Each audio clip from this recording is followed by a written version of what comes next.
Lambda ஃபங்க்ஷன்னா ரொம்ப சிம்பிளாக பார்த்தீங்கன்னா லாம்ப்டா ஃபங்க்ஷன்னா ஒரு அனானிமஸ் ஃபங்க்ஷன். அந்த ஃபங்க்ஷனுக்கு நேமே கிடையாது.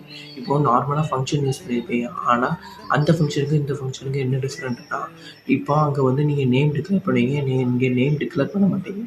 இப்போ அங்க வந்து நீங்க வந்து இப்போ ஒரு சின்ன ஃபங்க்ஷன் ஒரு எக்ஸ்பிரஷனுக்கு நீங்க பெரிய லைன் கோட் பண்ணுவீங்க. ஆனா இங்க வந்து ஒரே சிங்கிள் லைன்ல முடிச்சிடலாம். இப்போ இந்த லாம்ப்டா ஃபங்க்ஷன் எதுக்கெல்லாம் யூஸ் ஆகும்னா, நீங்க ஒரு லைன்ல முடிக்கணும். சின்ன கோடு ஒரு லைன்ல முடிக்கணும்னா அதுக்கு யூஸ் ஆகும். ஆனா இங்க வந்து ஒரு எக்ஸ்பிரஷன் மட்டும் தான் அனுப்பணும். மேல தெரிய சின்டாக்ஸ செக் பண்ணுங்க. ஃபங்க்ஷன் நேமு, அப்புறம் லாம்ப்டா கீவேர்டு, ஆர்குமென்ட் அதுக்கப்புறம் நமக்கு எக்ஸ்பிரஷன். ஒரே ஒரு எக்ஸெப்ஷன் மட்டும் தான் நான் இங்க அக்செப்ட் பண்ணுவேன்.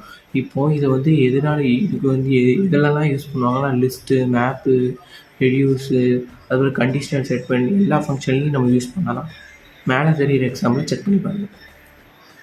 திண்ணையில கறிக்கு மஞ்சள் அரைக்கையில மஞ்சள் அரைக்கும் முன்ன மனச